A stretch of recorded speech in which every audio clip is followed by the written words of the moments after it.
जैसे हम लोग किसी डॉक्टर के यहाँ एक इलाज के लिए जाते हैं और 6 महीना साल भर उस डॉक्टर का दवा खा रहे हैं, हमारा इलाज ठीक नहीं हो रहा है, तो हम नए डॉक्टर के यहाँ जाएंगे कि नहीं जाएंगे? बिल्कुल जाएंगे।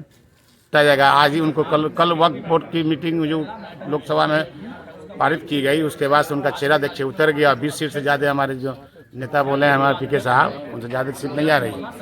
जन सुराज पूरे बिहार में बहुत अच्छा तरह से इस बार पूरे बिहार में आ रहा है। 35 साल से एक ही राजद एनडीए नीतीश जी कभी लालू जी के गोदी में बैठते हैं, कभी मोदी जी के चरणों में चले जाते हैं। तो ये दावा है कि 2013 से लेकर 2024 तक अभी तक मैंने सेवा किया, उस सेवा भाव से हम लोगों को कार्यकर्ता कोई वैल्यू नहीं किया। जो पुराना दवा है, जो काम ही नहीं किया, हमारा बीमारी बढ़ते चला गया। इसलिए मैं कहता हूँ एज एक मुस्लिम होकर कि सेकुलर पार्टी कौन है बिहार में, बतावे हमको। प्रशांत किशोर जी का गांधी मैदान में पूरे 10 लाख व्यक्ति का व्यवस्था किया गया है। और एक बात बताइए कि नीतीश जी जिस जाति से आते हैं उनका कितना % वोट है बिहार में? बहुत कम है। फिर कैसे जातिगत वोट हो रहा है, सो बताइए। सिर्फ वोट लेने का MY के समीकरण कहते हैं आप? हाँ, तो मतलब MY समीकरण इस बार ध्वस्त हो रहा है क्या? पूरा ध्वस्त हो गया, हो नहीं रहा, हो गया। बिहार को सुधारने की उनकी नीयत है और इस पे जरूर वो काम करेंगे। मोदी जी के जात का बिहार में कै % लोग हैं? जातिगत वोट नहीं होता है, वो मूव होता है, जनता को समझाना होता है। नहीं, जैसे किया है बट जितना होना चाहिए उतना नहीं हुआ अभी तक, और बिहार में तो बिल्कुल नहीं। सोच अलग है। सारे पार्टी वाले लोग को धोखा दिए हैं, 35 साल 40 साल ठगे हैं लोगों को। इसलिए हमारा सोच, हमारे पार्टी के, हमारे माननीय स्वराज के जो माननीय हैं पीके साहब, इनकी सोच अलग है, विकास की ओर जाना चाहते हैं। व्यवस्था शिक्षा बेरोजगारी और पलायन सबको रोकने के लिए किया जा रहा है।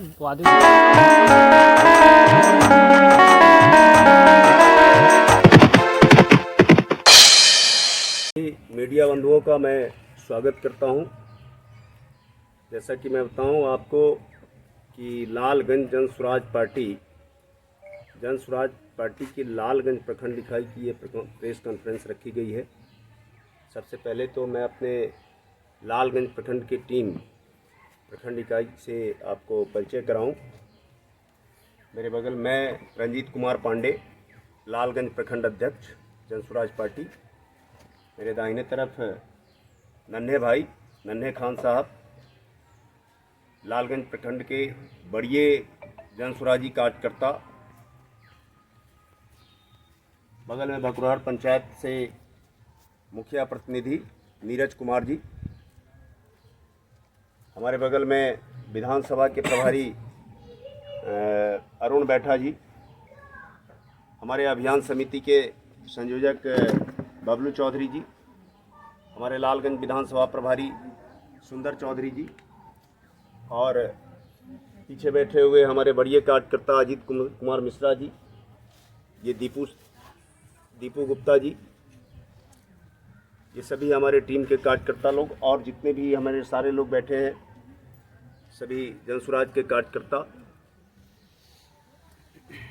जैसा कि विदित है कि 11 अप्रैल को बिहार में इस 35 साल के कुशासन के खिलाफ एक बिहार बदलाव रैली का आयोजन हमारे जन स्वराज पार्टी के सूत्रधार और प्रदेश के अध्यक्ष प्रशांत किशोर जी और मनोज भारती जी ने जो है रखा है। बहुत सारी व्यवस्थाएं वहाँ रखी गई है। पूरे बिहार के लोग जो है उसमें जुटेंगे। हमारे वैशाली जिला के लालगंज प्रखंड से भी बहुत सारे लोग जा रहे हैं। इस बदलाव रैली में अधिक से अधिक लोग आवे, अधिक से अधिक लोगों को लाने के लिए बहुत सारी व्यवस्थाएं लालगंज प्रखंड कमेटी के द्वारा की गई है। और इस बदलाव के रैली के बारे में अगर आप लोगों को कुछ जानकारी प्राप्त करना हो तो आप प्रश्न कर सकते हैं। बदलाव रैली में क्या क्या मुद्दा रहेगा? बदलाव रैली में हम लोगों का मुद्दा बिहार में बेरोजगारी, पलायन। अभी BPSC का जो मैटर आया है सामने पिछले 2 माह पहले, वो है और बेरोजगारी का मसला है। मतलब बिहार में जो व्याप्त कुव्यवस्था है उसके खिलाफ सभी व्यवस्थाओं के खिलाफ जो है ये बदलाव रैली रखा गया है। क्या इस कुव्यवस्था के प्रति सिर्फ सरकार सचेत होगी या फिर पब्लिक भी को भी जागरूक होने की सरकार जरूरत और पब्लिक, जब तक पब्लिक जागरूक नहीं होगी तब तक व्यवस्था नहीं बदलेगी। है? किसी भी सरकार के कुव्यवस्था को हटाने के लिए पब्लिक को ही जो है व्यवस्था परिवर्तन करना होता है। पिछले समय में संपूर्ण क्रांति भी जो हुई थी वो पब्लिक के द्वारा ही जयप्रकाश जी के नेतृत्व में हुई थी। अभी जो क्रांति होने जा रहा है, अभी जो बदलाव रैली का आयोजन किया गया है और व्यवस्था परिवर्तन होगा वो आदरणीय प्रशांत किशोर जी के नेतृत्व में होने जा रहा है। पब्लिक का ये कहना है कि सरकार पार्टी आती है, वादे करके जाती है और व्यवस्था वैसा ही रहता है। क्या प्रशांत किशोर जी भी तो वैसे ही आकर के वादा करके और फिर ये भी जाएंगे और हमें बुला देंगे? इस पर 35 वर्षों के शासनकाल में, 1990 के बाद 35 वर्षों के शासनकाल में, जिस समय हम लोग कॉलेज के विद्यार्थी हुआ करते थे, उस समय से देख रहा हूँ और आज तक जनता की नज़र में सिर्फ यही बात सामने आई है। जनता से झूठा वादा, सरकार के द्वारा झूठा वादा करके और लोगों को गुमराह करना, अपनी रोटी सेकना, कभी उस पार्टी के साथ, कभी उस पार्टी के साथ, कभी महागठबंधन के साथ, कभी एनडीए के साथ मिल करके और एक व्यक्ति विशेष का सरकार बनना। विपक्ष जो है कहीं दिखाई नहीं दे रहा है। पब्लिक कैसे विश्वास करे कि जो प्रशांत किशोर जी हैं वो और अदर पार्टी के साथ गठबंधन नहीं करेंगे? क्योंकि पब्लिक तो देख चुकी है लोगों को, हर बार वादा होता है मिट्टी में मिल जाएंगे, लेकिन विश्वास तो करना होगा, विश्वास तो आपको करनी होगी। कांग्रेस में व्याप्त कुव्यवस्था को हटाने के लिए कभी जनता दल पर जो है विश्वास किया गया था। जनता जब तक विश्वास नहीं करेगी किसी पार्टी के ऊपर तब तक वो व्यवस्था नहीं बदल सकता है। उसको बदलने के लिए आपको आगे आना होगा, आगे आकर के जो है उस व्यवस्था का विरोध करना होगा, तभी जो है व्यवस्था परिवर्तन हो सकता है। अच्छा, बाकी पार्टियों के अलावा आपका भी मैनिफेस्टो, आपके पार्टी का मैनिफेस्टो बाकी पार्टियों की तरह है कि इसमें अलग क्या है? बहुत सारी चीज़ अलग है हम लोगों के। हमारे यहाँ जैसा कि चुनाव होने वाला है, आप देखते हैं मैनिफेस्टो में वादा कुछ किया जाता है, किया कुछ जाता है। हमारा अभी सत्याग्रह आश्रम चल रहा है, पटना की एलसीटी घाट पे सत्याग्रह आश्रम चल रहा है। हमारे पार्टी के सूत्रधार आदरणीय प्रशांत किशोर जी ने बजाबता कहा है कि जो कार्तिक पर्व में, छठ पर्व में जो बिहार से बाहर रहने वाले लोग आवेंगे उनके लिए व्यवस्था रहने का, उनके रोजगार की व्यवस्था जो है निश्चित तौर पे पार्टी करेगी। उसके लिए वहाँ व्यवस्था चालू हो गई है। अभी जो है पूरे बिहार से युवाओं को जो है सत्याग्रह आश्रम में ट्रेनिंग दिया जा रहा है और उस ट्रेनिंग लेने के बाद ऐसा ट्रेनिंग की व्यवस्था है, ऐसी व्यवस्थाएं की गई है कि निश्चित तौर पे 10 से 15 हज़ार रुपये की व्यवस्था जो है वो स्वरोजगार करके या अपना कोई व्यवस्था चालू करके जो है वो कमा सकता है। बाहर भी जा करके कितना कमाता है। रोटी कपड़ा और मकान का व्यवस्था मैनिफेस्टो तो हर पार्टी देता है, लेकिन कोई पार्टी रोटी कपड़ा मकान की व्यवस्था के बारे में नहीं सोचता है। जनसुराज ने सोचा है और उसका प्रमाण है, अभी जा करके आप एलसीटी घाट पे देखिए, वहाँ ट्रेनिंग दिया जा रहा है। प्रत्येक दिन 300 बच्चों को जो है ट्रेनिंग दिया जाता है। हर बच्चों के लिए 10 दिवसीय ट्रेनिंग जो है रखी गई। लोकतंत्र में जो है राजा का, पहले प्रजातंत्र था और लोकतंत्र में राजा का बेटा जो है सो राजा न हो, इसके लिए जो है लोकतंत्र लाया गया। और आज बिहार में देखा जाता है कि जो भी पार्टी है अपने बच्चों को नेता बनाते हैं और उसी से जो है व्यवस्था चलता है बिहार में। क्या प्रशांत किशोर जी का आगे का क्या ऐसा इरादा है? यही तो है, इसी बात की तो लड़ाई है, इसी बात की तो लड़ाई है। उनका कहना है, हमारी पार्टी जो है जनसुराज पार्टी, उस पार्टी का कहना है कि आप कभी अपने बच्चों के लिए वोट नहीं दिया।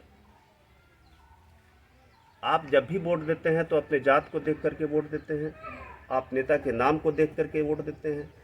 और परिवारवाद जो है, लालू प्रसाद जी मुख्यमंत्री हो गए तो उनका 9वां फेल बेटा जो है मुख्यमंत्री बनेगा, इस बात की लड़ाई है।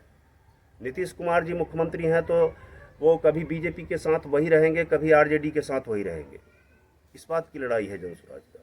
जनसुराज पार्टी में कोई परिवारवाद की बात नहीं है। कार्यकर्ता जनता के द्वारा जो चुने गए विधायक होंगे उनके द्वारा निर्वाचित लोग ही यहाँ के सीएम होंगे। 11 तारीख को पटना के गांधी मैदान में जो बदलाव रैली होने जा रहा है, कितनी संख्या उसमें उपस्थित होने की? 10 लाख 10 लाख 10 लाख पूरे बिहार से 10 लाख लोग। क्या व्यवस्था होगा उसके लिए? उसके लिए सब लोग अपने कार्यकर्ता जो भी हैं जन स्वराज पार्टी के, अपने से सहयोग करके पार्टी को अपने वाहन से, अपने व्यवस्था से आम जनता को जो है गांधी मैदान में ले जाएंगे। हमारे लालगंज प्रखंड से 3000 लोगों को ले जाने की व्यवस्था हमारे टीम के लोगों ने जो है, उसमें पार्टी की कोई सहयोग नहीं। 3 से 5000 वो 3 से 5000 जो लोग जाएंगे वो पार्टी के कार्यकर्ताओं के सहयोग से जाएंगे, न कि पार्टी के द्वारा फंड दिया जाएगा उससे जाएंगे। यही है पार्टी का विजन, यही है पार्टी के कार्यकर्ताओं का सोच। ट्रेन की बदहाली पर क्या कहना है आपको? क्योंकि अक्सर देखा जाता है कि बिहार से ट्रेन भर भर के जो है दूसरे राज्यों में मजदूर हो, पढ़े लिखे वर्ग के लोग हों, जिस किसी वर्ग से आते हैं सभी जाते हैं रोजी रोटी के लिए। लेकिन ऐसा अक्सर देखा गया है कि बिहार से बाहर से एक भी बस गाड़ी जो है, लोग जो हैं बिहार में जॉब करने नहीं आते, लेकिन यहाँ से लोग जाते हैं जॉब करने। और ये बिहार की दुविधा है, क्योंकि अक्सर जो है सो बिहार के लोगों को बाहर में गाली दिया जाता है, मारा जाता है। बिहार राज्य जो है, उस बिहार राज्य को मजदूरों का राज्य बना दिया गया है। यहाँ सिर्फ मजदूर पैदा किए जाते हैं। यहाँ हर क्षेत्र में लोग अग्रणी हैं, लेकिन मजदूर जो है बिहार से जाकर के दूसरे राज्य में, चाहे सूरत हो, चाहे मुंबई हो, चाहे आपको तेलंगाना हो या दूसरे स्टेट हो, बेंगलोर हो, हर जगह बिहार से ही मजदूर जाकर के और उस देश के आपको उद्योग धंधों को जो है चला रहे हैं। बिहार में कुछ है ही नहीं, कोई व्यवस्था नहीं है, फिर बिहार से बाहर के लोग यहाँ क्यों आएंगे काम करने के लिए? जो भी व्यवस्था बनाई गई है वो सूरत के लिए बनाई गई है। प्रधानमंत्री बने हैं, उसके बाद बिहार के लोग 30 सीट 3 टर्म के चुनाव में जो है झोली भर भर के जो है सीट दिया लोकसभा का, लेकिन आज तक मोदी जी का बिहार के विकास के लिए एक भी मीटिंग नहीं की गई। बिहार में आकर के बिहार के विकास के लिए एक भी प्रेस कॉन्फ्रेंस नहीं किया गया। आप देखेंगे गुजरात के लिए जो है बहुत सारी व्यवस्थाएं होती है। आज गुजरात आपको बुलेट ट्रेन जो है चल रहा है, वो गुजरात से, अहमदाबाद से जो है लेकर के और मुंबई तक चल रहा है। दूसरी ट्रेनें जो है, चाहे आपको हवाई जहाज है या हर चीज़ दूसरे स्टेट के लिए ही नीति निर्धारित किया जा रहा है। बिहार के लिए कुछ, चूँकि बिहार में कुछ है ही नहीं। इन लोगों बिहार ने तो लूटने का धंधा बना लिया है। यहाँ के भी नेता ले जाया जा रहा है। यहाँ से अभी मक्का रिसर्च सेंटर था, उसको कर्नाटक किया ले जाएगा। यही हो रहा है। केंद्र के सरकार के द्वारा बिहार के ऊपर कोई ध्यान ही नहीं, कोई ध्यान नहीं। लेकिन हमने सुना है कि प्रशांत किशोर जी शराबबंदी पर भी कह रहे हैं कि यह जो है सो गलत है, शराब को ये कर देना चाहिए। बिल्कुल, लेकिन शराब से तो गरीबों का भला हो रहा है, तो इसको बंद करके क्या फायदा है? कोई भला नहीं हो रहा है। किस गरीब क्या कहेंगे इस पर? आप मेरे गांव में देखेंगे, आप दूसरी जगह की बात छोड़ दें, आप अपने गांव में भी देखेंगे। आप अपने गांव के ऊपर ध्यान दीजिए। निश्चित तौर पे आपके गांव के गरीब गुरबे जो कुछ कमा करके अपने परिवार को चला रहे थे, वो सभी अभी जेल में पड़े हुए हैं। उनको जेल से निकालने की व्यवस्था नहीं है। उनकी महिलाएं जो है त्रस्त है परिवार का। दारू से जो रॉयल्टी आता था, शराब से जो रॉयल्टी आती थी, उस रॉयल्टी से जो है राज्य का जो है पेमेंट से लेकर के और सारा व्यवस्थाएं, आर्थिक व्यवस्थाएं जो है पूरा की जाता था, वो सारा बंद हो चुका है। रॉयल्टी जो आना चाहिए, बिहार को राजस्व आना चाहिए शराब से, वो पैसा जा रहा है झारखंड में, हरियाणा में, उत्तर प्रदेश में। उससे बिहार के लोगों को फायदा नहीं है। पहले दुकान में जो है शराब दिया जाता, लोग जाकर के खरीदता था।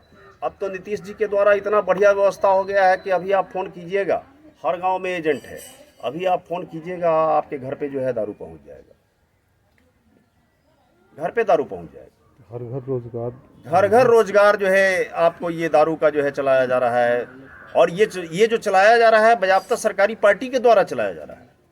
अगर सरकारी पार्टी के द्वारा नहीं चलाया जा रहा होता तो आपने शराबबंदी कर दिया, उसके बाद भी बाहर का शराब आपके यहाँ आ रहा है। कैसे आ रहा है? बॉर्डर एरिया से आता होगा ना। बॉर्डर एरिया से कैसे जो है शराब ढुक जाता है आपके बिहार में? निश्चित तौर पे आपका सरकार जो है, आपकी पुलिस व्यवस्था जो है वो सरकार के इंस्ट्रक्शन से जो है